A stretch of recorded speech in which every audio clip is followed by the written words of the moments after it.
Dan memang sebetulnya Islam itu tidak lepas dari metodologi data. Yang saya jadikan landasan adalah surah Al-Alaq. Surah Al-Alaq itu pertama apa kalimatnya? Iqra.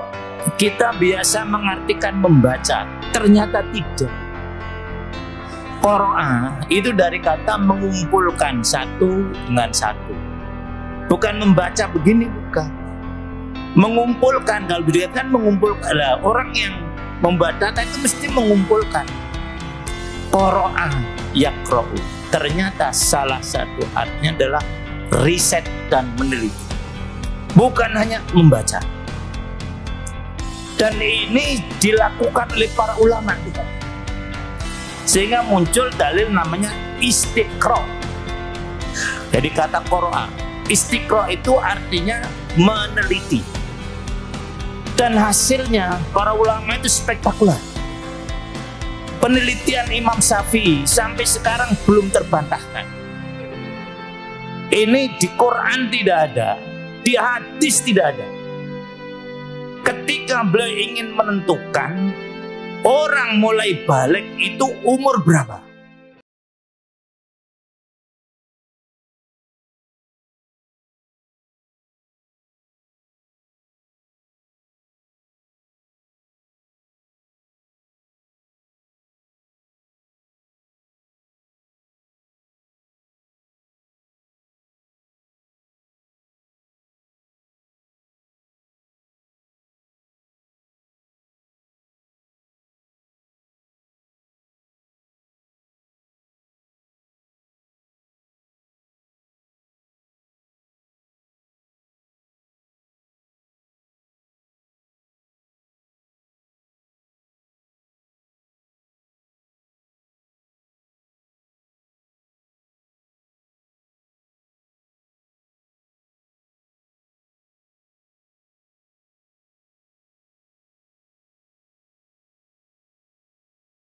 Assalamualaikum warahmatullahi wabarakatuh.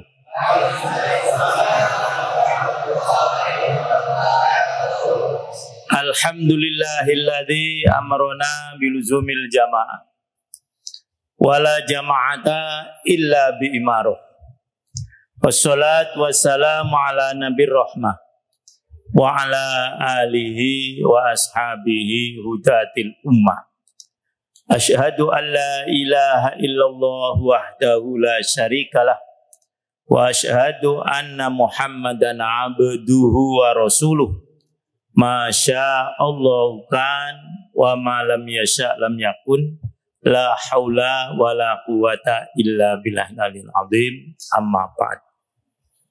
Para ikhwan, akhwat, ibu-ibu sudah ngantuk? Itu mungkin pintunya buka aja mas, suaranya pintunya buka, dan yang muslimin jangan melihat ke belakang ya. Ya, nah gitu buka. Ya alhamdulillah. Wabil khusus Amir Jalsah, Naibul Imam, sahib kami sejak muda ya. Sekarang udah tua ya. Masih muda, semangat muda. Walul Imam, staf. Alhamdulillah pagi hari ini kita dapat berkumpul bersama-sama dengan takdir Allah Subhanahu wa Ta'ala. Yang pertama, setelah kita bersyukur pada Allah, sudah tentu kita berbahagia, ya, karena bisa bertemu dengan para ikhwan. Nah, saya itu tukang baca data, sehingga ketika ada data masuk, saya senang. Ya, itu. Walaupun kadang-kadang sudah tentu kurang teliti. Karena memang pembimbing skripsi biasanya itu agak telaten. Ya, karena agak telaten, sehingga banyak mahasiswa yang tidak mau saya bimbing. Nah, termasuk Rosid itu. Jadi banyak yang mundurkan diri, jangan Ustadz Yahsa nanti lama. Saya itu kalimat per kalimat, kadang kata-kata, banyak mahasiswa yang tidak bisa membedakan antara di kata depan dan di pasif. Dipukul malah dipisah. Di pasar malah digandeng. Nah itu kalau saya mesti tak salahkan. Nah, curet ya itu dan seterusnya dan seterusnya. Banyak mahasiswa sekarang nih yang tidak bisa menulis Indonesia dengan benar karena sekarang kan modelnya model singkatan karena pakai WA ya itu ini. Nah itu ya. Jadi maka saya senang tadi karena memang tukang baca data ketika wali menyampaikan data, ini taklimnya membaca data judulnya ya itu. Nah waktu saya S2 profesor saya yang mengajar mata kuliah filsafat ilmu itu bedanya dengan ilmu filsafat. Kalau nggak itu rektor, mantan rektor IKIP ya ini. Beliau tanya sama saya, ini yang terkesan sama saya dua. Kenapa Anda mau sekolah lagi? Karena banyak yang sudah tua. Terus dijawab mungkin secara kalau saya jawab boleh nggak? Kalau memang nanti saya salah. Modalnya apa? Kok kalian berani kuliah lagi? Nah, jadi jawaban macam-macam. Nah, beliau tidak menyalahkan, hanya belum menyampaikan. Kalau saya jawab, nanti saya dianggap salah, mohon dibenarkan. Modalnya satu saja, nekat. Bener nggak? Ternyata nggak ada yang jawab. Satu. Dan setelah itu beliau membagi biasa kan. Ini masih harap memang kalau bisa S2 lah, ya S1 ya. Itu karena akan lebih mendalam. Membagi tugas biasa kan. Tugas mata kuliah. Teman-teman nggak ada yang berani. Saya ambil pertama. Karena memang yang beliau tawarkan itu adalah metodologi ilmiah menurut Al-Quran.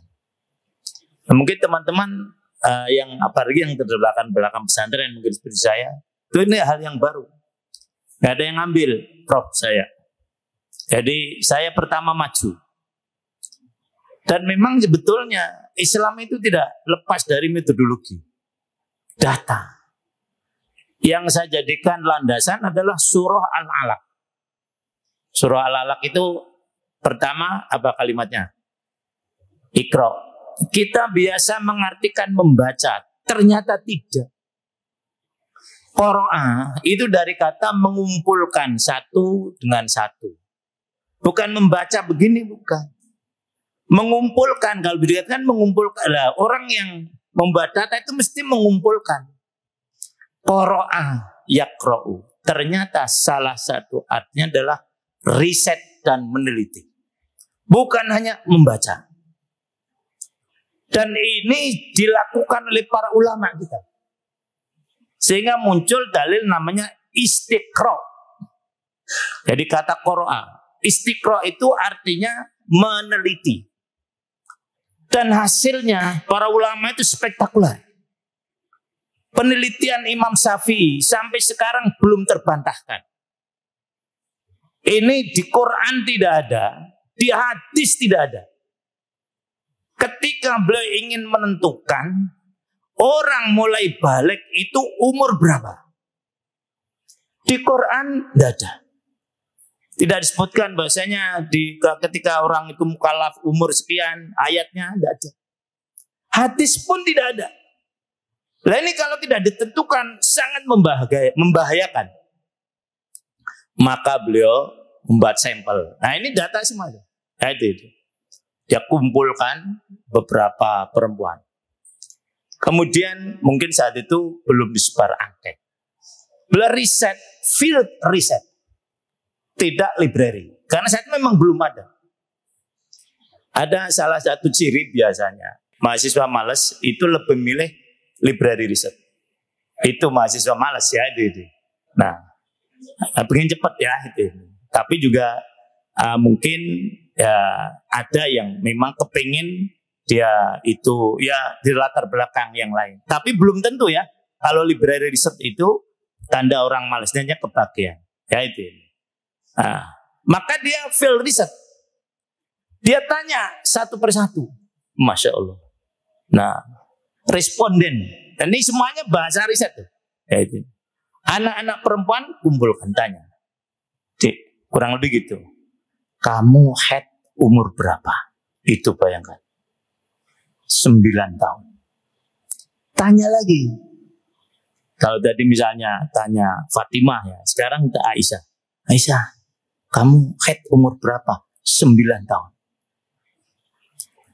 Tanya lagi, Ummi Kulsum. Ummi Kulsum, kamu head berapa? 9 tahun. Tanya lagi, Tulkiem, tapi nggak ada Tulkiem. Nggak ada, ini ngarang gitu. Ya itu. Orang Jawa.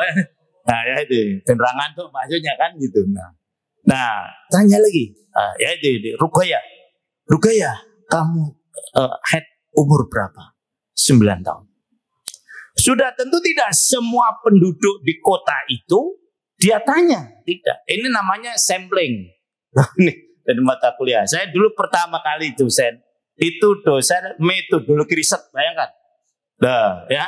Anak pesantren pertama kali ngajar metodologi riset. Sehingga ya kadang-kadang ya masih agak inget lah. Ya itu. Nah sampel tadi dia tanya. Akhirnya apa? Teori deduksi. Nah, dia bisa menyimpulkan atau induksi bahwasanya wanita haid itu umur 9 tahun. Nih. Dan itu sampai sekarang riset ini belum terbantahkan. Kalau ingin bantah silakan, tapi riset juga. Mungkin juga ya satu kemungkinan. Kan ada hipotesis kan? Hipotesis itu cirinya 3. Ya itu. Jadi tadi Wali kan tanya, apa itu hipotesa? Nah itu yang pertama, jawaban sementara. Jadi tadi kan disebutnya hipotesisnya aja 19. Ini semuanya belum pasti. Ini sementara semua. Nah, kemudian yang kedua, sifatnya praduga. Sementara praduga lagi. Kemungkinan ini, kemungkinan ini, kemungkinan ini. Nah baru nanti yang ketiga, mesti harus dibuktikan secara ilmiah. Benar enggak? Dari 19 tadi. Mungkin ada begini loh. Kenapa muslimat itu males taklim? Karena kurang diperhatikan. Yang diperhatikan muslimin aja. Loh, kan jarang. Ibu-ibu disapa jarang. Tadi aja Pak Alim enggak menyapa ibu-ibu. Nah, Wali enggak. Yang menyapa kan saya pertama. Ini hasil riset Wali. Lah, ya ini fakta, fakta terbukti. Tapi nggak ada jawaban kan? Tadi mungkin hipotesisnya nggak sampai situ. Nah, memang ini penting sekali dari riset tadi. Kemudian kita ambil satu tindakan. Maka ketika taklim pusat biasanya yang sering menyapa ibu-ibu ya saya, mohon maaf. Nah, karena ada ibu-ibu datang ke rumah. Orangnya memang alim dia, alumni ya. Mam, saya ini ada nggak sih? Gitu jawabannya.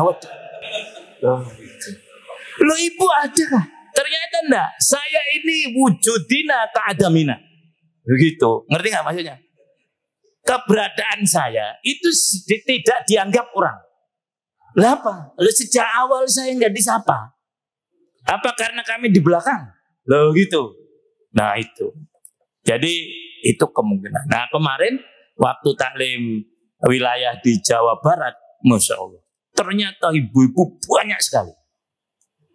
Lebih banyak. Nah, maka termasuk taklim muslimat yang pertama di Jawa Tengah. Yang dulu di mana? Di riasanya Pak Thohir. Lamo ya. Itu karena ini Zat. Lah, ibu-ibu kalau taklim kurang diperhatikan oleh asatidnya. Ternyata ketika kita taklim muslimat semangat kan. Nah, kemarin di Jawa Barat terpaksa tak bisa. Itu ini. Jadi muslimat nanti pada duhur. Waktu sebelum duhur begini ini muslimin muslimat. Pada duhur selesai karena memang ya harus dibagi. Alasan saya biar muslimin cepat makan. Nah, selama muslimin makan, ibu-ibu masuk ke masjid. Nah, alasan aja. Kita santunnya khusus. Dan perhatian kepada wanita ini penting sekali. Rasul mengadakan kajian kan khusus. Sampai muncul pertanyaan dari Asma dan sebagainya. Masalah-masalah wanita ini penting sekali untuk dipecahkan. Dan memang pemecahnya bukan wanita, ya Rasulullah sendiri. Sampai ketika beliau menjelaskan soal darah haid itu, ada sebagian wanita yang menutup mukanya, aduh kayak gini kok ditanyakan itu loh. Karena kelihatannya memalukan. Darah haid itu warnanya apa? Ini kan perlu, misalnya ibu-ibu nih ya. Darah yang keluar dari ibu itu kan ada 4. Ini harus tahu nih. Pertama darah nifas. Kemudian darah istihadah. Kemudian darah haid. Yang ketiga darah keperawanan. Ini belum tentu yang laki-laki pun tahu. Warna darahnya. Sampai dijelaskan dalam kitab Bulughul Maram kan. Kalau haid, warnanya apa Pak? Ya, tahu. Ya. Darah haid itu warnanya merah hitam-hitaman. Betul. Kalau istihadah, ya tahu, ngerti. Merah ke kuning-kuningan. Ini talimnya lama loh nanti nih. Ini belum aja nih baru pembukaan. Nah itu. Nah, sampai begini ada. Kalau istihadah, apa boleh tidak sholat? Karena keluar, kan istihadah itu kapan? Kan begitu. Karena ada merasa darah masih keluar terus, sehingga dia tidak sholat. Yang lebih parah lagi, ketika ada istihadah, ketika suaminya minta, dia nggak mau. Mas, saya masih keluar darah. Dianggapnya nggak boleh. Kalau istihadah mah biasa, sholat, hubungan suami istri sudah boleh. Loh, ini kan masalah. Nah kemudian, misalnya nifas, berapa hari? 40 hari kan? Kurang bisa nggak? Bisa. Nah, sampai berapa? Paling singkat berapa hari? Bingung enggak berarti? Lah, tidak sampai 1 hari setetes. Loh itu. Habis itu nggak keluar. Ini risetnya Imam Syafi'i, bayangkan. Ini tadi baru perempuan. Akhirnya disimpulkan bahwasanya wanita itu balik ketika umur berapa? 9 tahun. Belum selesai. Sekarang ganti. Nah respondennya laki-laki. Tanya, Mas, kamu mimpi apa? Mimpi ketemu gajah lah gitu kurang lebih. Saya mimpi bersetubuh maksudnya ya. Umur berapa? Jawabannya 15 tahun. Loh, pindah lagi. Ini Pak Mantong gitu. Nah, nggak jangan malu kata kalian, jangan malu kan? Tanya Ustaz Tahir 15 tahun. Lah, terus mohon maaf ya Pak Murni. Belum kenal ya. Pak Murni, pindah tahun jenengan bagaimana gitu. Rasa mesti 15 tahun. Pindah kemari Ustaz Ali, berapa? 15 tahun. Nah, terus tanya saya 15 tahun. Ini istiqra. Ini riset. Cari di Quran enggak ada. Batas umur orang balik Quran enggak ada. Nah, sehingga disimpulkan oleh Imam Syafi'i, orang mukallaf atau orang balik itu kalau laki-laki umur berapa tadi? 15 tahun. Inilah para hewan semuanya. Pentingnya data. Lah, maka alhamdulillah Wali mengingatkan kita, ya. Nah, ternyata ditemukan riasah-riasah yang baru, tingkat kehadiran talim signifikan, cukup tinggi. Nanti bisa dihubungkan, ini berarti kalau baru itu hewan semangat, tapi makin lama belum kan gitu. Nah, hipotesa itu belum dipastikan kan? Semacam itu. Nah, ini para hewan semua. Jadi itulah pentingnya ya tadi by data. Sekarang kan begitu, by data mesti. Ya, nah, para hewan semuanya betul. Misalnya yang bagus diapresiasi. Oh, ini materialis, tidak menghargai orang kok. Loh, ya ini. Jangan sampai nanti ada protes seperti mohon maaf di pegawai negeri. Ya pokoknya ya yang rajin dengan yang tidak rajin sama nggak wali penghargaannya sama kan? Waktunya naik pangkat ya naik pangkat, yang gitu. Kalau swasta lebih biasanya ya itu lebih agak terperhatikan. Nah, jadi ini seperti tadi Ustadz Halim, nggak apa-apa. Fastabiqul khairat. Hanya memang niat kita taklim bukan karena itu. Entoh nanti dapat hadiah, alhamdulillah. Tidak dapat, marah. Ya nggak boleh. Ya, waktu Abu Hurairah sholat duha, bagus sekali. Ada orang lewat, melihat. Ini kalau sholatnya bagus sekali. Di dalam hatinya ada rasa kebanggaan. Saya dipuji orang. Nah, ya gitu. Maka beliau lapor pada Rasulullah. Rasulullah, apa perasaan saya tadi menghilangkan pahala saya? Oh tidak. Itu kamu dapat pahala 2. 1 pahala keikhlasan kamu. Yang kedua, pahala dipuji baik oleh manusia. Loh. Jadi kalau para hewan yang paling rajin itu dapat hadiah, ya 2 pahalanya. Di akhirat jelas dapat. Yang kedua, umroh. Loh, apa nggak senang? Misalnya kan gitu. Suami istri lagi udah dibatas. ya inilah para hewan semuanya. Nah, jadi begitu. Kemudian para hewan semuanya. Ini membaca data ya tadi gitu. Yang terakhir nih soal gembira. Tujuan agama diturunkan itu untuk membuat gembira. Nah, taklim sedih sudah di rumah diomeli istrinya, sampai sini diomeli ustadznya, yontel. Akhirnya besok nggak taklim. Nah, jadi agama ini diturunkan untuk menggembirakan orang. Kalau nggak percaya ini mulai ini masih mukadimah. Coba buka surah Yunus, surah yang ke-10. Nah, ini mulai taklim. Surah Yunus ya, ayat 58. Coba buka semuanya ibu-ibu. Surah Yunus ya ini. Ini yang saya katakan. Ini yang sering hilang dari kita. Agama itu datang untuk menggembirakan orang. Maka basiron didahulukan. Ini tadi saya sampaikan di musolanya Ustadz Kusairi ya, masjidnya itu. Nah, ini yang sering kita lupa. Udah ketemu? Nah, baca Pak Halim, bacaannya lebih bagus dari saya soalnya. Nah. Pakai mic.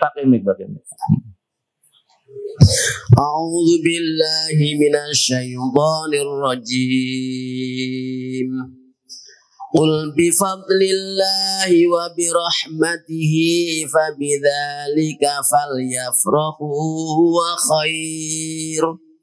Falyafrahu huwa khairum mimma yajma'un. Tuh, ada artinya enggak? Ada. Ya coba. Nah. Katakanlah Muhammad, dengan karunia Allah dan rahmatnya, hendaklah dengan itu mereka bergembira. Tuh. Itu lebih baik daripada apa yang mereka kumpulkan. Nah, itu. Jadi ayat berapa tadi? 58. Qul bi fadlillah wa bi rahmatihi fabidzalika falyafrahu. Terus gimana aja agak lupa, Pak? Dalika farahu. Huwa khairun mimma yajma'un. Ya. Qul bi fadlillah. Katakanlah dengan anugerah Allah.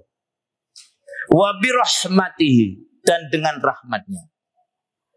Fabidzalika, maka dengan itu falyafrahu, bergembiralah.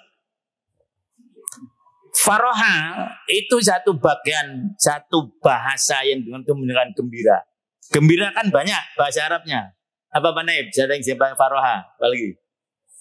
Surur. Nah ya itu.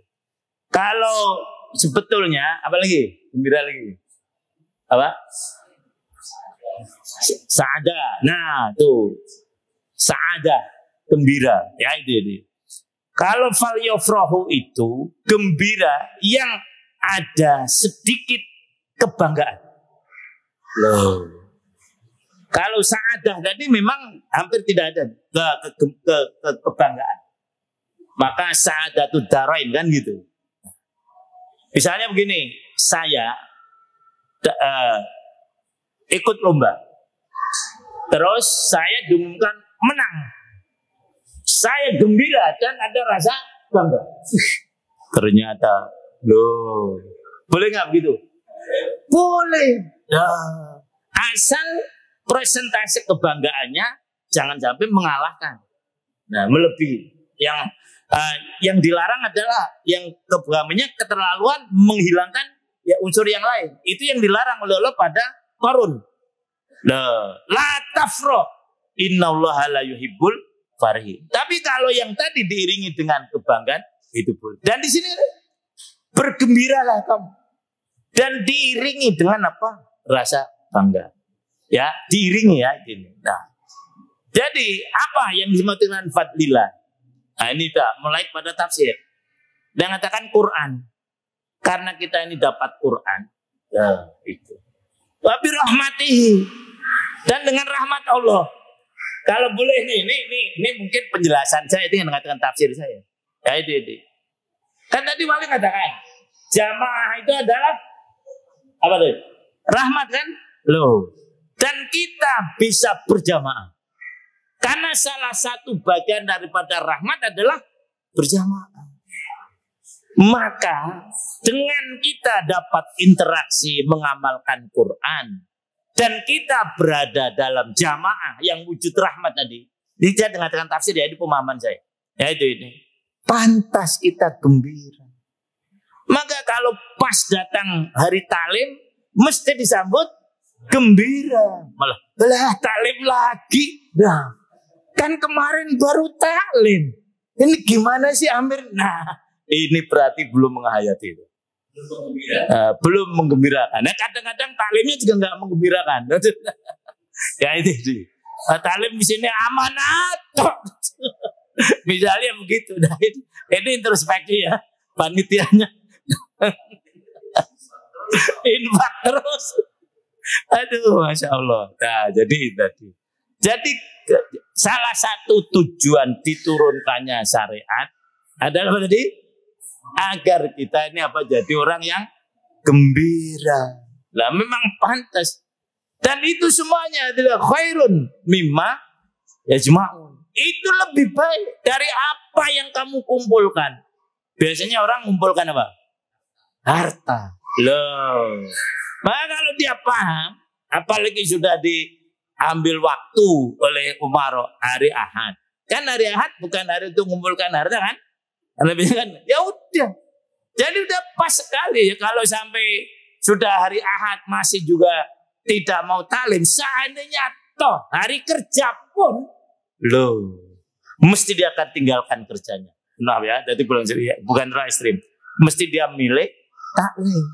Karena itu lebih baik kata Allah. Dzalika khairun mimma yajma'u.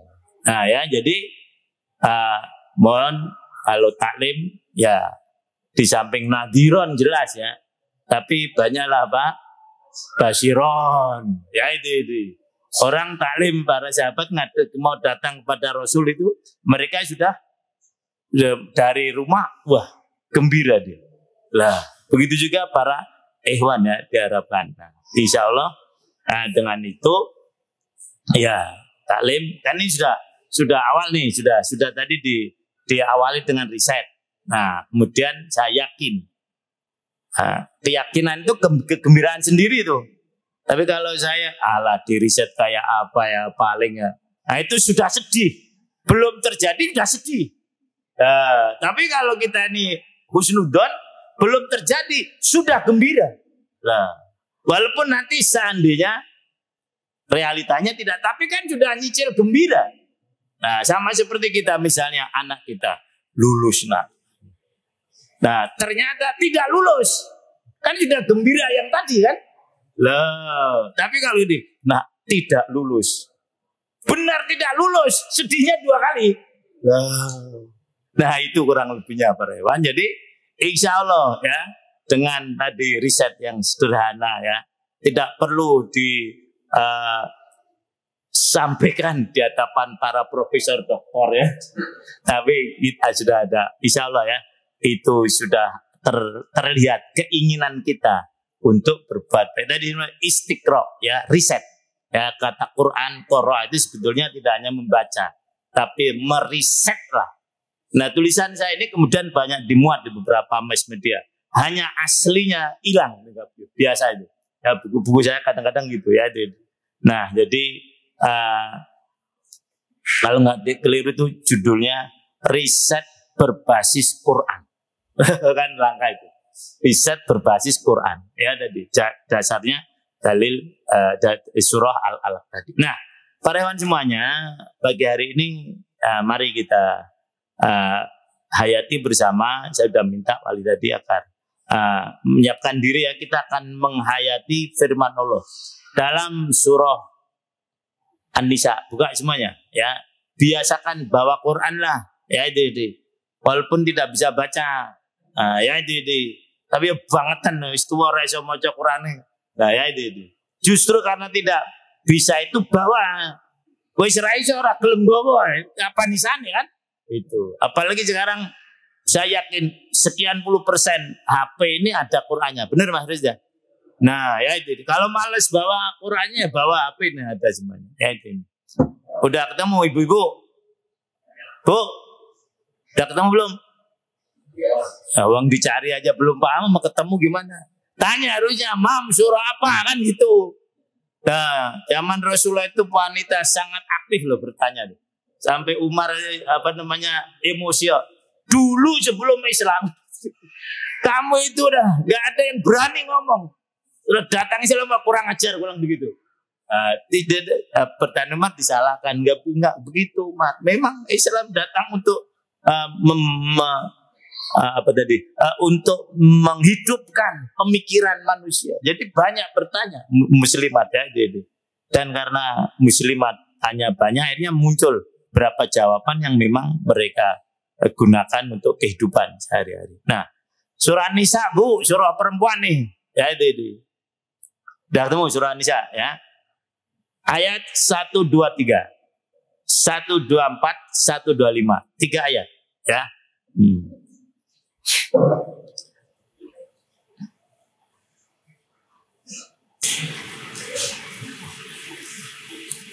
Nah ya itu. Anak Sufa atau siapa yang bisa nuntun baca? Mudir. Bisa ditunjuk ya anak Sufa atau yang tahfiz lah ya. Siapa yang nanya?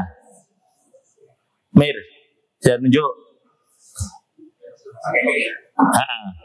Pakai mic biar ditirukan. Sini depan Mas, depan. Ditirukan oleh Mustami ya. Depan aja biar depan sini. Dekat Pak Halim ya itu ini. Kalau perlu pakai karpet saya loh itu. Gimana?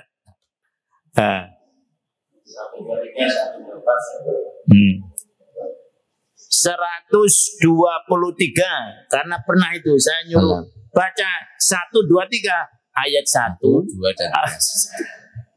Ayat halaman 66. Loh, Mas, bukan itu lah kan tadi kan Imam bilang 1, 2, 3. Betul. Tidak salah.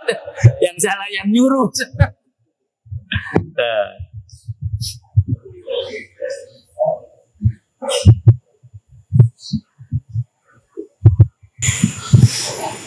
A'udzu billahi minasyaitonir rajim. A'udzu billahi minasyaitonir rajim. Bismillahirrahmanirrahim.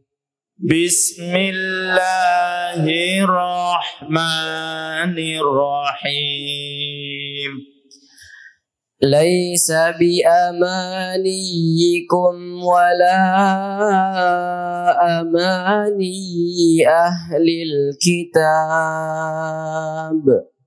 ليس بأمانيكم ولا أماني أهل الكتاب من يعمل سوءا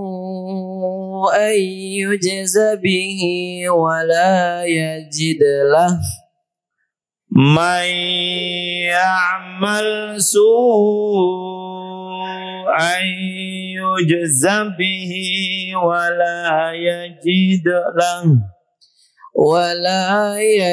له من دون الله وليا ولا نصيرا ولا يجد له من دون الله وليا ولا نصيرا ومن يعمل من الصالحات من ذكر أو أنثى ومن يعمل من الصالحات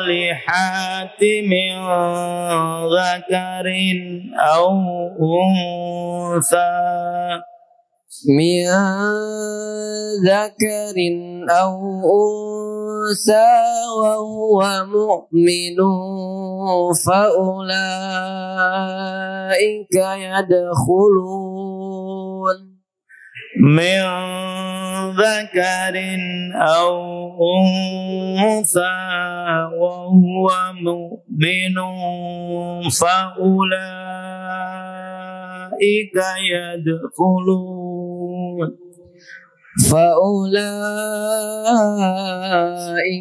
يدخلون الجنة ولا يظلمون نقيرا فأولئك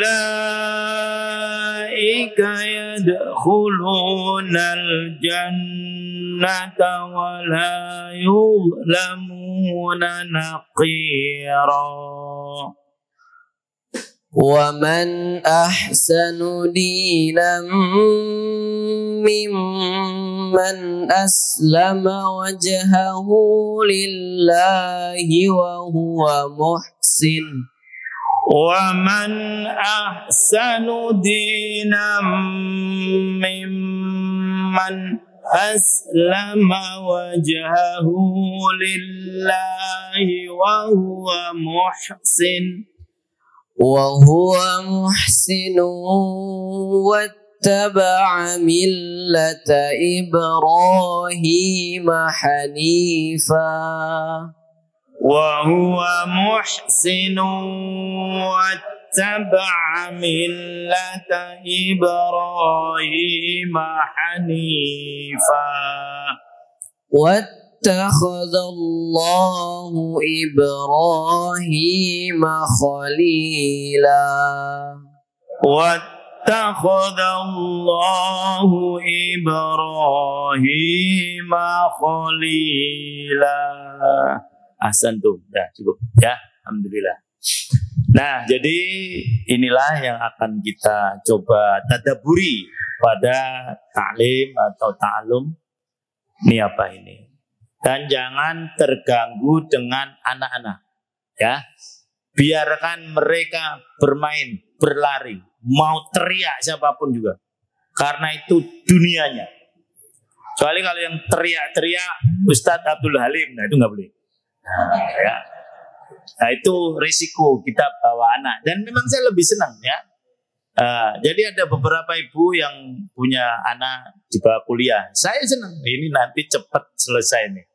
Wong TK aja sudah kuliah, apalagi cepat pintar ya. Jangan terganggu. Kecuali kalau sholat ya.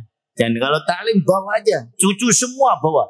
Tinggal pintar-pintar ustadznya aja. Bagaimana tidak terganggu anak-anak yang lari-lari tadi. Itu dunianya. Dalam ilmu psikologi perkembangan, itu namanya tugas perkembangan. istilahnya. Jadi setiap umur itu ada tugasnya. Begitu lahir dari perut ibu, tugasnya apa? Nangis. Nggak ada yang ketawa, nggak ada. Lah, itu. Ada nggak? Jangan Pak Manto dulu ketawa.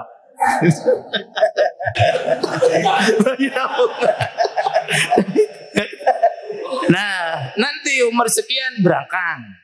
Itu nggak bisa dipaksakan. Berangkang umur berapa? Biasanya Pak Manto Rian berangkang umur mesti lali. Ya, ada 4 bulan berangkang. Itu namanya tugas perkembangan.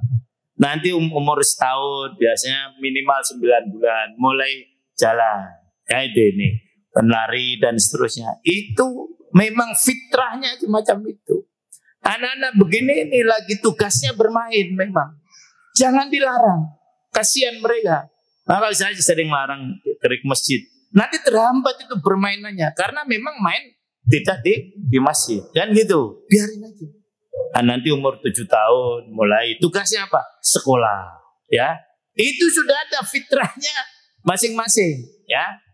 Nah, jadi jangan bang, anak saya umur 3 tahun di masjid anteng, orang normal ini orang. Normalnya itu ya biar lari-lari di sana kemari. Maka orang tuanya yang begini nah, ya. Waktu itu Rasul kan pernah ngajak Hasan apa Husain sujud suwi neraka. Ini kok ratangi-tangi kan gitu. Rasul sayang benar ya. Cucunya ternyata lagi numpai beliau. Loh. Ya kuda-kudaan. Yang ngerti kan nesu. Putu kurang ajar. Ya enggak ada orang anak nakal, ngerti enggak? Divisi nakal. Nakal itu melakukan pelanggaran, dia tahu kalau itu melanggar. Itu namanya nakal. Nah, kalau tidak tahu namanya bukan nakal. Nah, lari-lari. Nah, bukannya memang dia nggak tahu kalau talim itu harus diem, nggak tahu dia. Nah, jadi kalau bapak lari-lari ya itu nakal berarti ya. Nah, ya memang begitulah. Ya itu fitrahnya semacam itu. Nah, jadi begitulah para hewan semua. Nah, selanjutnya ya.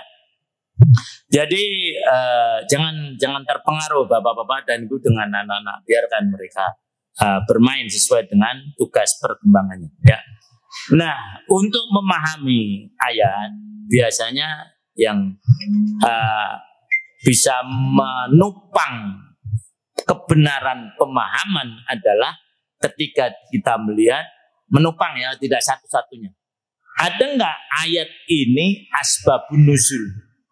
Ya, karena tidak semua ayat atau semua surat ada asbabun nuzul. Banyak mana yang ada asbabun nuzul dengan yang tidak? Banyak mana? Banyak yang tidak. Lah, ya itu. Nah, jadi oleh para ulama kemudian untuk bisa memahami rangkaian ayat ini dicari asbabun nuzulnya. Ketemu. Nah, ini nanti bisa dilihat dibaca di Ibnu Katsir dan yang lain. Qatadah ini asbabun nuzulnya saya bacakan. Yang bahasa Indonesianya menceritakan bahwa kaum muslimin dan ahli kitab saling membanggakan diri. Jadi orang Islam dengan Yahudi dan Nasrani saling membanggakan diri. Merasa masing-masing paling baik, paling benar. Orang-orang ahli kitab menyatakan, Nabi kami, Nabi sebelum kalian. Berarti Nabi kami lebih benar dari Nabi kamu. Ini kepada orang Islam dan kepada orang Nasrani. Kitab kami datang sebelum kitab kalian. Berarti lebih benar. Maka kami lebih baik di hadapan Allah. Nah, kata siapa tadi? Orang Yahudi. Nah, orang Nasrani ikut-ikutan juga. Nah, sekarang yang disasaran orang Islam. Orang Islam ini kan baru kemarin. Nabi Isa lebih dulu dari Nabi Muhammad Sallallahu Alaihi Wasallam. Nah, kitab kami Injil lebih dulu daripada kitab Quran. Kesimpulannya, kami lebih baik dari kamu. Orang Islam nggak mau diam. Bang ini ngawur-ngawuran, ngawuran dia gitu. Yang penting jawab. Tapi jawabannya benar juga. Maka para sahabat itu menjawab, kami lebih utama, lebih baik dari kalian. Kenapa? Karena nabi kami pemungkas dari seluruh nabi. Nah lo, semeh jengking kan? Mantap kan jawabannya. Jadi nabi kami pemungkas dari nabi kalian. Kitab kami, nah dia untung mereka mengerti kan Quran kan? Kalau nggak ngerti nggak bisa jawab. Nah, kitab kami inilah yang lebih benar. Karena apa? Kitab kami memutuskan apa-apa yang diperselisihkan oleh kitab Taurat atau kitab Injil. Kalau ingin benar, kembali pada Quran. Sehingga kami lebih baik dari kalian. Gitu. Nggak mau kalah. Nah, oleh Allah Subhanahu wa taala diluruskan. Itu menurut satu versi, ada versi yang lain. Allah menyatakan, laisa bi amaniyikum wala amani ahli kitab. Agama ini benar tidak di hadapan Allah, bukan dengan angan-angan. Walaupun kamu ngaku paling benar, paling baik, paling dulu, tidak ada artinya. Allah menyatakan, yang menentukan baik buruk itu bukan soal dulu atau belakangnya Nabi atau bukan. Yang menentukan baik buruk adalah amal. Nah, wa may ya'mal. Karena memang ini sifatnya ancaman, didahulukan dulu yang buruk. Waman ya'mal su'ayyujzabi. Walaupun kamu tuh orang Islam, kan gitu, tapi amalmu buruk, mesti akan dibalas oleh Allah. Jangan mentang-mentang karena orang Islam, kemudian kalau amal buruk langsung dimaafkan. Tidak. Loh. Allah tidak berbicara pada masalah tataran tadi agama-agama tidak. Tapi amal para hewan semuanya. Siapa yang amalnya itu buruk, maka akan mendapatkan balasan dari Allah Subhanahu. Ketika para hewan semuanya mendengar ayat ini, apa yang para hewan rasakan? Kan gitu. Nah, apa coba yang para hewan rasakan ketika mendengar ayat tadi? Nggak ada yang merasakan ya, perasaan. Nah, ketika ayat ini dibacakan setelah turun di hadapan para sahabat, Abu Bakar itu reaksi. Tadi sebutkan, ya Abu Bakr, hal ukri'uka ayatan nazalat alaiya. Qala qultu bala ya Rasulullah. Fa'aqra'aniha fala a'lamu illa anni wajadtu inqisaman fi dhuhri hatta tamattu. Ketika ayat tadi turun, Rasulullah menyampaikan hal itu menurut satu riwayat kepada Abu Bakar pertama dan kepada para sahabat. Tanya begini, Abu Bakar, mau kamu saya bacakan ayat yang baru diturunkan kepada saya? Iya, ya Rasul. Maka Rasul kemudian membaca ayat tadi, laisa bi amaniyikum wala amani ahlil kitab ila akhiril ayat. Apa reaksi Abu Bakar? Ternyata ada perubahan fisik di Abu Bakar. Rasul bertanya, malaka ya Abu Bakar? Apa yang kamu rasakan wahai Abu Bakar? Jadi yang bisa tanya, apa yang para ikhwan rasakan ketika membaca ayat ini? Abu Bakar jawab, qultu bi abi wa ummi. Ya Rasulullah, wajadtu inqisaman fi dhuhri hatta tamattu. Ketika engkau membacakan ayat tadi, seluruh tubuh saya terasa pegal. Bahkan untuk menggeliat, untuk meluruskan saja berat. Itu yang dirasakan oleh Abu Bakar. Ada yang menerjemahkan dengan rematik. Jadi rematik saya kambuh ketika mendengar ayat ini. Nah, kalau para hewan kan biasa aja kan. Nah, ya. Karena Abu Bakar menghayati betul ayat ini. Kemudian Rasul tanya, kok bisa begitu? Wa malaka ya Abu Bakar? Kenapa tubuhmu sampai pegel-pegel? Kenapa? Abu Bakar jawab, fi abi anta wa ummi ya Rasulullah wa ayyuna lam ya'mal su wa inna lamujziuna bikulli su'in amilna. Ya Rasulullah, coba di mana di antara kita yang tidak pernah melakukan perbuatan yang buruk? Nah tadi ayat tadi mengancam kamu. Siapa yang melakukan amal yang buruk maka akan dibalas oleh Allah Subhanahu wa taala. Itu yang saya takutkan ya Rasulullah. Karena tidak ada orang yang hidup ini yang tidak pernah melakukan perbuatan yang buruk. Coba sekarang introspeksi diri sendiri. Pernah nggak Pak Mato? Nah, ya ini. Ganti balas, pernah nggak Pak gitu? Balas saya. Itu preman semuanya. Nah, mana ada yang tidak pernah melakukan perbuatan yang buruk? Nah, Allah tadi mengancam, siapa yang melakukan perbuatan buruk akan dibalas oleh Allah. Itu yang saya takutkan. Bisa dipahami ibu-ibu? Pernah nggak ibu-ibu tidak melakukan kesalahan? Pernah nggak? Pernah. Atau sekarang tanya, pernah nggak ibu melakukan kesalahan? Nah itu jawabannya lebih mudah. Kalau tadi agak sulit. Nah pernah. Nah tadi ayat tadi Allah siapa yang melakukan perbuatan yang buruk maka akan dibalas oleh Allah Subhanahu wa taala. Lah kalau begini kami akan terus saja dibalas oleh Allah.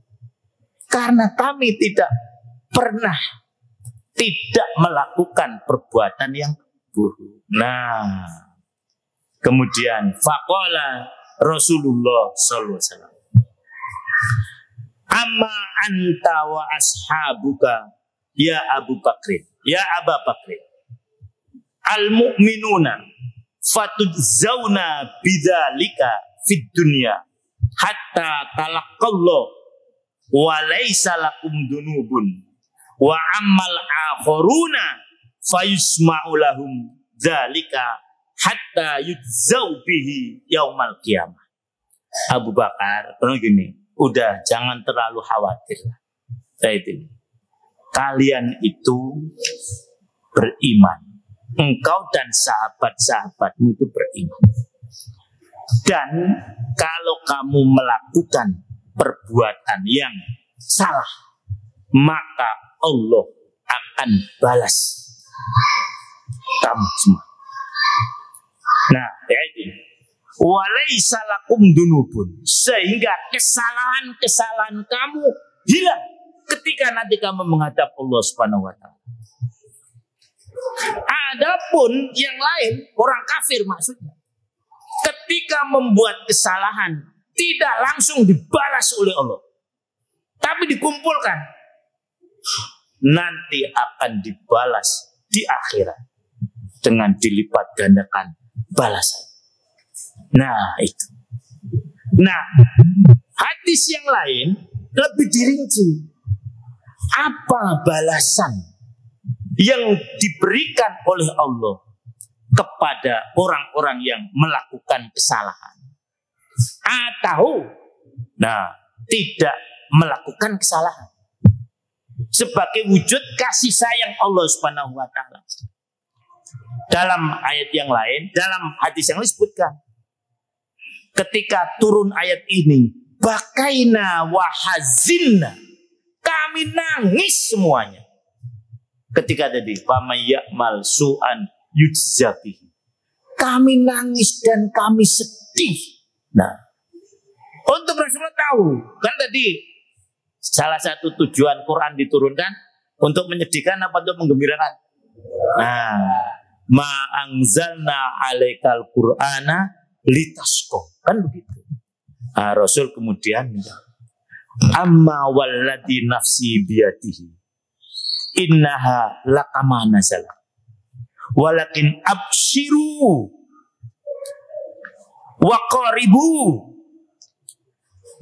la yusibu ahadan minkum fid dunya illa kaffarullahu biha khati'ah hatta asyaukata yusaquha adukum fi qadamihi. Dalam hadis yang lain, ma yusibul mu'min min nasobin wala wasobin wala sakomin wala hazanin hatal ham yuhimuhu illa kufira bihi min sayyiati. Abu Bakar, jangan sedih. Jangan sedih. Karena kemudian kalau saya buat dengan dialogis, kamu pernah nggak merasakan lelah? Seperti tadi Wali kan tanya apa? Ya tadi. Pak Wardi ya, mana Wardi? Pak Wardi, lelah belum? Kamu jawab sekarang. Mikir-mikir. Nah, kalau Pak Wardi jawab lelah, maka dosa Pak Wardi diampuni oleh Allah Subhanahu wa Ta'ala. Kalau belum lelah, belum diampuni dosanya. Ini menurut ayat ini, menurut hadis ini. Ama yusibul mu'min min nasobin. Lah, apa yang dirasakan oleh orang mukmin? Kelelahan, kepayahan, kemudian penyakit, kemudian kesedihan, kemudian kesusahan yang dialaminya, melainkan Allah menghapuskan dosa-dosanya. Jadi bukan berarti kalau kita sedih karena salah, bukan begitu. Ya itu. Tetapi kesedihan itu, kalau di sini kan ada 4 yang akan menghilangkan dosa-dosa yang su'an yujabi tadi. Pertama adalah nasob. Nasob itu kelelahan. Maka fa'idha farugta fansob. Ini perlu ayat. Apabila kamu sudah selesai melakukan satu pekerjaan, maka fansob, berlelah-lelahlah. Artinya apa? Kerja maksimal sampai apa? Lelah. Kalau belum lelah, belum diampuni oleh Allah. Ini satu ya. Yang kedua tadi, payah. Nah, ketika kita merasakan kepayahan, misalnya tadi taklim, ya ini kira-kira pahalanya, yang dari Jepara dengan yang dari Bulu banyak mana? Ya kan gitu. Lah, dan pernah saya riset kecil-kecilan, bahwasanya kedisiplinan itu tidak tergantung dekat jauhnya tempat tidak. Ternyata biasanya yang jauh-jauh datangnya malah duluan. Terbukti nggak di sini? Oh, jangan. Nah, jadi itu sampai para ulama kan as-sawab bi qadri ta'ab. Kan gitu. Jadi pahala tergantung daripada kepayahan. Nah, jadi tadi wasobin payah. Wala sakomin, juga sakit. Sakit itu juga akan menghapuskan su'an tadi. Jadi kalau kita melakukan satu kesalahan dengan sudah kemudian kita sakit dengan latar belakang apapun juga, sakit tadi akan bisa menghilangkan kesalahan kita. Wala hazanin, dan juga kesedihan. Siapa yang para hewan hari ini tidak merasakan sedih? Saya kira nggak ada. Ya itu. Siapa yang nggak ada sedih? Nggak ada kan? Mulai pagi misalnya mikir, anakku durung tangi subuh loh. Betul kan? Loh, betul Pak Haris langsung jawab. Sedih nggak Pak? Itu menghapus dosa. Loh, yang ngono ber terusannya bukan gitu maksudnya. Loh, ya itu. Jadi gitu, bentusane bapaknya hilangnya tambah akeh, bukan begitu.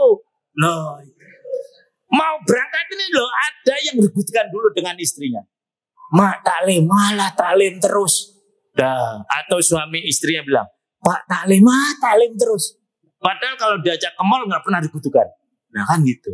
Sedih kan, dikit itu ke bujuku, tak jangan ngaji yang ngelir karuan. Lah, sedih nggak? Itu menghapuskan dosa. Lah, ya itu wala hazan itu. Maka jangan sedih ya, jangan sedih. Lah itu dari Jepara kemari berapa jam? 2 jam, macet nggak? Nah kalau macet tambah pahalanya. Ini masya Allah wala hazani. Hatal ham yuhimu, sehingga kesulitan yang dialami. Hatta syaukah jadi, sehingga duri yang menusuk telapak kaki kita, semuanya akan menghapuskan kesalahan-kesalahan yang pernah kita lakukan. Lah begitu. Jadi inilah para hewan semuanya. Sehingga tadi Abu Bakar sedikit terhibur saking takutnya tadi. Kan semua amal akan langsung dibalas oleh Allah. Waduh, lah gimana saya ini? Nggak ada lah orang yang tidak melakukan kesalahan. Itu para hewan semuanya. Jadi agama itu tidak hanya dasarnya angan-angan. Lambok kue Islam ning ora amal, nggak ada artinya.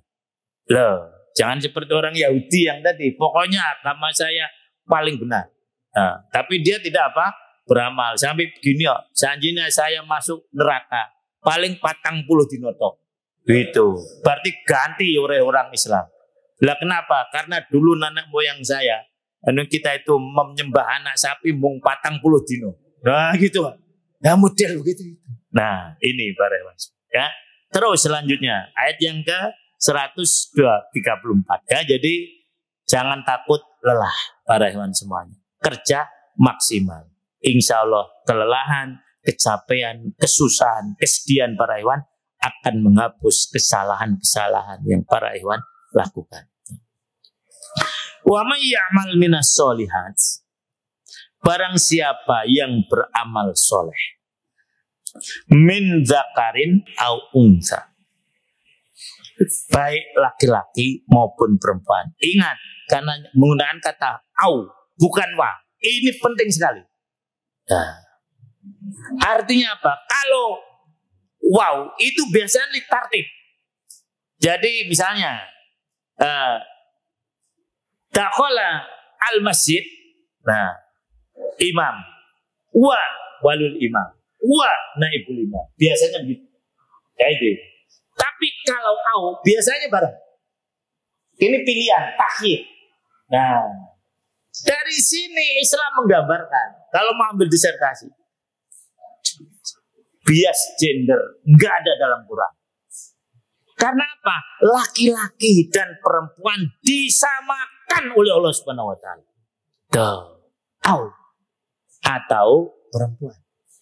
Jadi laki-laki maupun perempuan, kalau dia itu beramal soleh dan dia mukmin, maka mereka semuanya masuk surga. Loh, itu. Jadi tidak ada bedanya antara laki-laki dan perempuan. Asal dua. Apa tadi? Beriman dan beramal apa? Soleh. Atau beramal soleh dan beriman.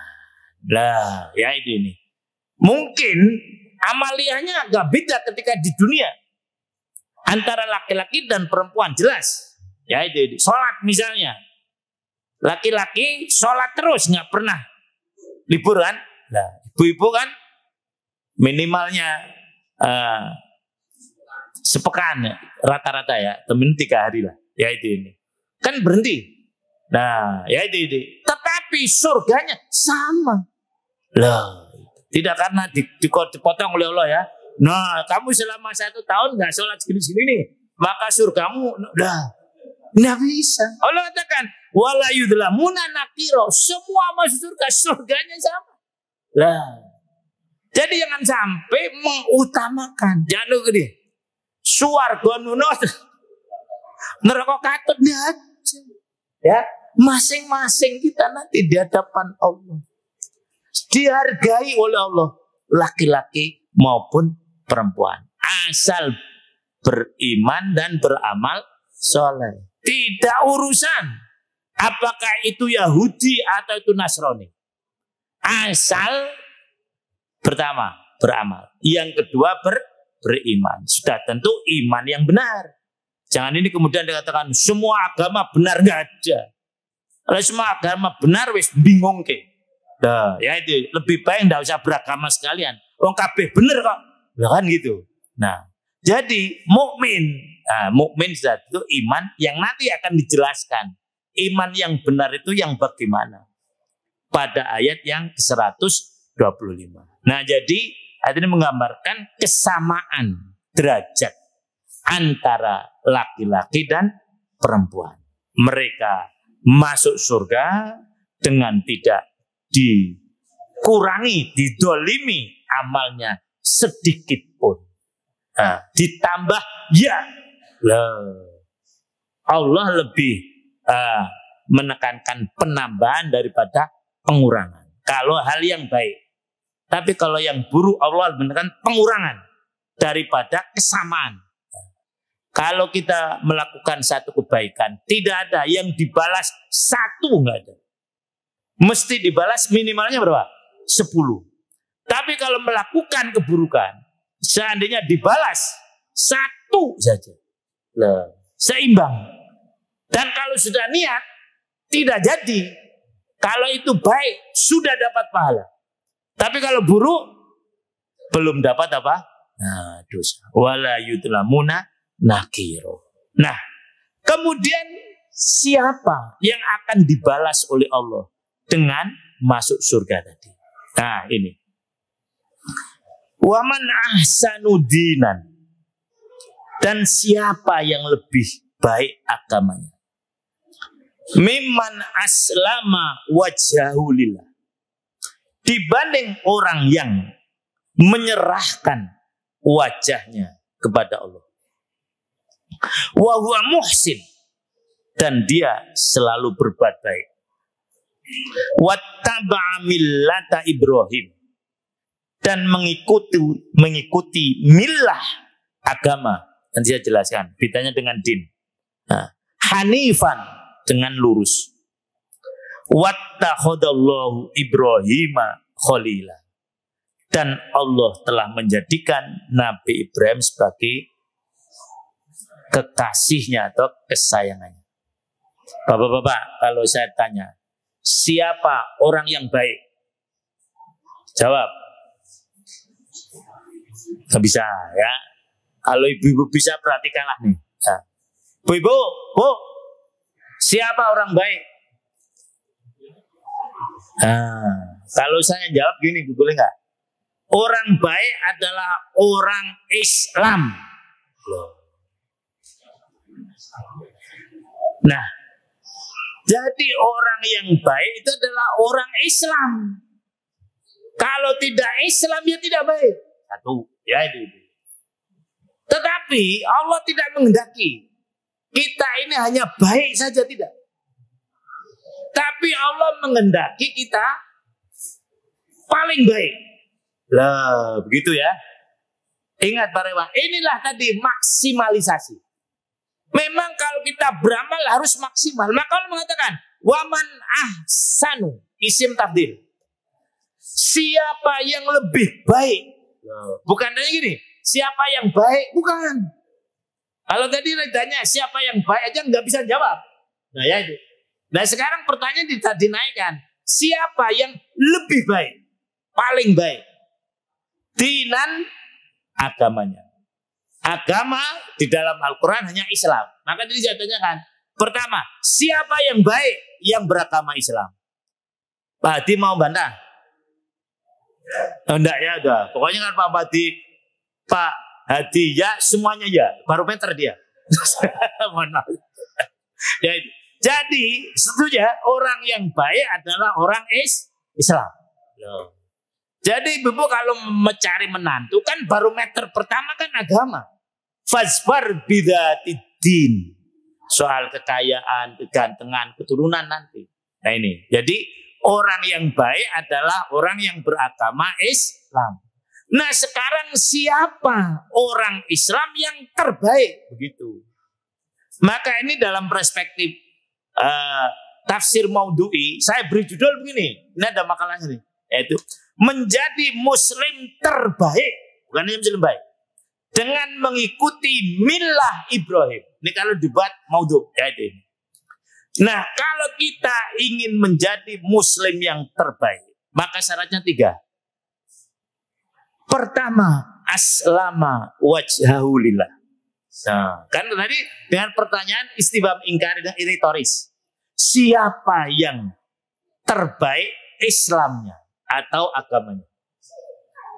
Nah, pertama, aslama wajhahu lillah. Dia menyerahkan wajahnya kepada Allah. 1. Ingatkan nih Bu, yang pertama nih, syarat menjadi muslim terbaik. Tanggung dulu ya sebentar ya. Gak sini aja langsung. Ambil tukang angon di sini nih.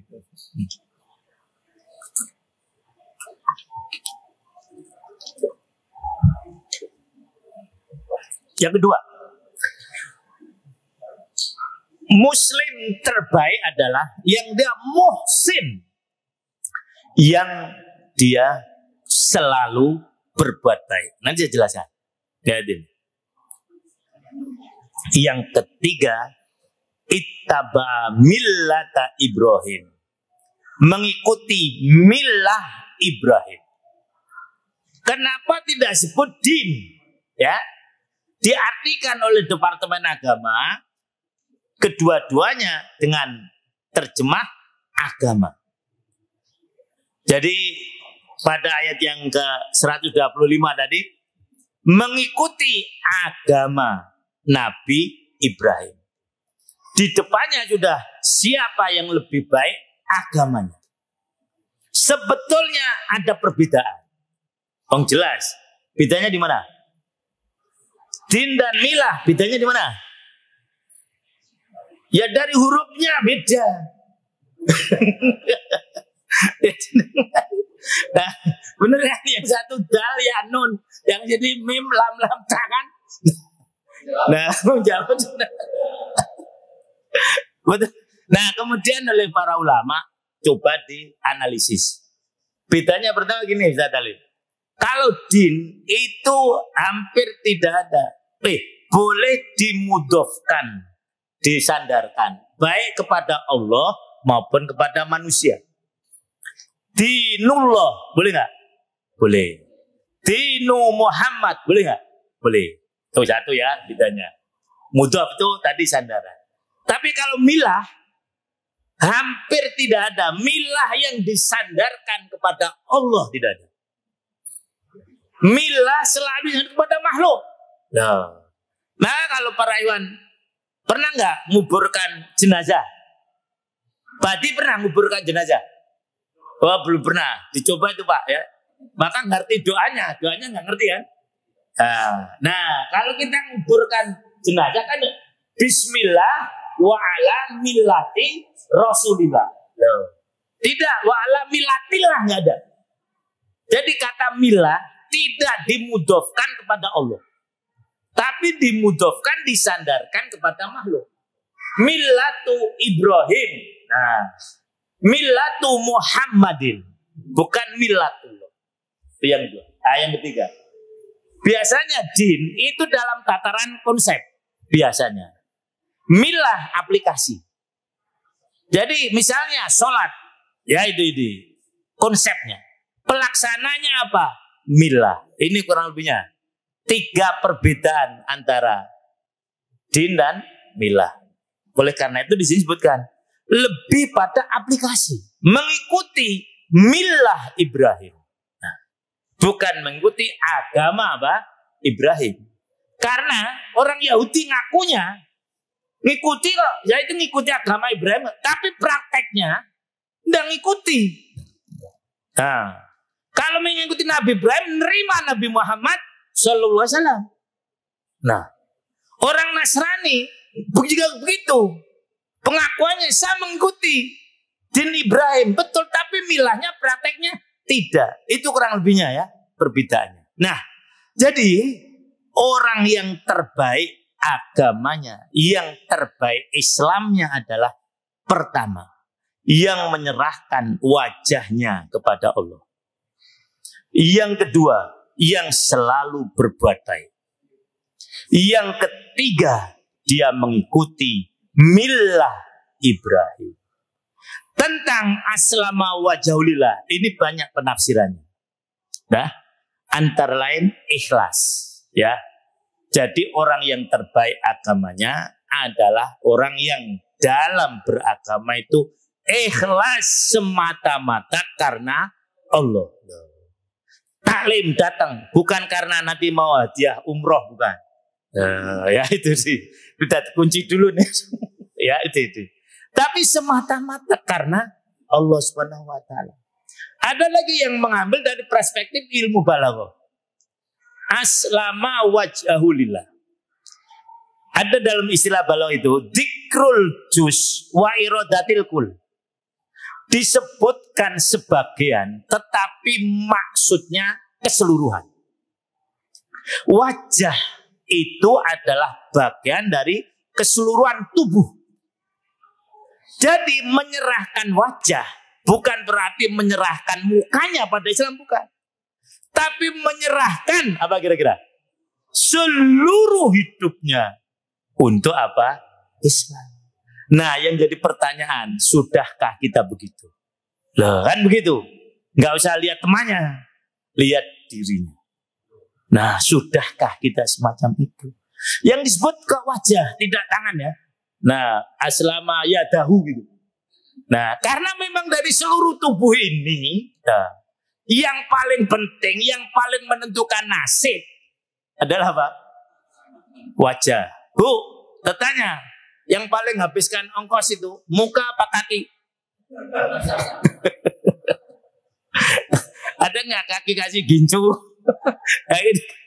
Lah, berarti tadi memang betul yang paling berharga. Ada pengertian yang itu. Jadi menyerahkan yang paling berharga untuk Islam. Seperti Nabi Ibrahim menyerahkan Ismail karena memang itu yang paling berharga. Nah, sekarang kita ini apakah sudah menyerahkan yang paling berharga atau yang kita serahkan ini sisa-sisa? Nah lah, daripada nganggur di rumah taklim. Nah, ini sisa-sisa. Kenapa nggak aktif di jamaah? Nantilah kalau udah pensiun. Tapi lumayan lah daripada enggak kan itu. Tingkatan lumayan kan macam itu. Jadi mari, kalau para sahabat, masya Allah, ini contoh saja ketika menanggapi firmanullah, lan tanalul birra hatta tunfiqu mimma tuhibbun. Mikir itu. Nah, Abu Thalha, apa ya yang paling saya senangi itu harta saya. Hartanya banyak, dipilah-pilah, dihitung. Nah, dia milih yang paling disenangi. Kalau saya enggak, yang saya serahkan yang paling tidak saya senangi. Kan gitu. Nah, serahkanku. Tinimbang neng omah. Motor wis kayak wong. Nah, itu harganya sedikit. Nah, dari hitung-hitungan yang paling dia senangi, dia punya kebun kurma. Yang kurmanya paling kualitas di Madinah. Di dalam kebun kurma itu ada sumur yang airnya bening, yang Rasulullah sering minum di situ. Bahkan kebunnya dinamakan Bairuha. Nah, jam ini yang paling saya senang. Kemudian dia menghadap Rasulullah, ya Rasulullah, saya ingin melaksanakan ayat tadi. Al-Imran 92 insya Allah. Apa? Harta yang paling saya senangnya adalah Bairuha. Karena saya memahami saya tidak akan mendapatkan bir kebaikan kecuali saya menyerahkan apa yang paling saya senangi. Lan tanalul birra hatta tunfiqu mimma tuhibbun. Maksudmu sekarang Bairuha saya serahkan kepada engkau wahai Rasulullah. Ya sudah, ayo kita ke kebun. Berangkatlah Rasulullah ke kebun Bairuha. Nah, sampai ke kebun, di dalam kebun anak istrinya sedang main-main di situ. Dah, ini godaan ini ya. Dah. Biasanya kan gitu, wah nyana ono bojoku ini rawani kan gitu deh. Nah, tapi tiba di sampingnya bilang, keluar. Kaget istrinya. Nah, ini kan kebun kita. Keluar. Aneh keluar. Kenapa kami sudah, Pak? Sejak ini, kebun ini sudah bukan milik kita lagi. Kalau saya sebagai istrinya, gimana reaksinya? Ngamuk, kata Pak Usman, ngamuk. Karena istri-istri enggak ya. Nah, setuju kan gitu kan? Setuju. Nah, Masya Allah. Ya itu. Istrinya rela. Tapi Rasulullah bijaksana sekali. Sebetulnya ini aja nih iman orang. Tapi karena ingin tadi mendapatkan kebaikan, akhirnya dia korbankan keinginannya, dia tahan. Ya sudah, saya terima. Kamu punya saudara banyak. Nah, sekarang saudaramu panggil kemari. Panggil. Berapa? Pokoknya panggil. Nah, ini Pak saya terima. Sekarang saya bagi-bagi untuk saudaramu. Barangnya nggak hilang kan? Tapi sudah dapat apa? Karena kembali kepada apa? Keluarga. Reaksi lain lagi dari putra angkat Rasulullah. Siapa namanya? Zaid bin Harisah. Dia mikir, wah apa nih yang paling saya cintai? Mikir gitu. Kudanya Zaid itu kuda terbaik di Madinah. Semuanya orang tahu. Semua orang kepingin memiliki itu. Sampai disebut Zaid al-Khail, saking baiknya kudanya. Dia mikir, ini yang paling saya cintai, harta saya. Datang dia, nuntun kudanya, dan tidak dinaiki. Kenapa dinaiki? Tidak. Sudah saya niatkan ini bukan milik saya. Lah terus, karena saya tadi teringat dengan firmanullah, lan tanalul birra hatta tunfiqu mimma tuhibbu. Ini harta yang paling saya cintai, saya serahkan. Sama seperti reaksi Rasul kepada Abu Talha. Ini jajannya, memang ini jajannya dan iman-iman banget. Nah, ya ini. Sampai segitunya. Udah, tak terima. Panggil anakmu. Nah, anaknya siapa namanya? Usama kan? Masih untuk. Usama, sini. Nah, Usama, kamu mau saya kasih kuda? Maulah Rasulullah. Itu. Dah, mau dah. Nih, lah ini mah punya bapak saya. Itu bijaksananya Rasulullah. Nah, ini sudah diserahkan untuk kami. Sekarang saya serahkan untuk kami. Kuda dapat pahala, tapi kudanya tidak ini. Besok kira-kira boleh nyilih nggak? Nah, itulah. Tidak direkayasa. No, jangan nanti kalau kamu datang ke imam ya, biar dikasih ini begitu. Nah, inilah aslama wajahu lillah. Menyerahkan yang paling dicintai untuk Allah dan mesti akan mendapatkan ganti yang lebih baik. Yang dua, muhsin. Ahsana yuhsinu. Bukan hasuna yahsunu. Ketika kita belajar tasrif kan gitu. Hasuna yahsunu. Ya itu. Isim fa'ilnya nggak ada. Adanya isam musabihat. Hasanun. Bukan muhsin. Kalau hasuna. Tapi kalau hasanun muhsin. Artinya apa? Kebaikannya selalu bertambah. Tidak kebaikannya berkurang. Bukan. Jadi orang yang Islamnya yang terbaik adalah nggak sampai jam piro ini. Lah ini amirnya diem aja. Lah, imam diingatkan, mam habis waktunya gitu. Orang wanita. Wah 3 menit itu. Ya jadi mari kebaikan kita selalu kita tambah.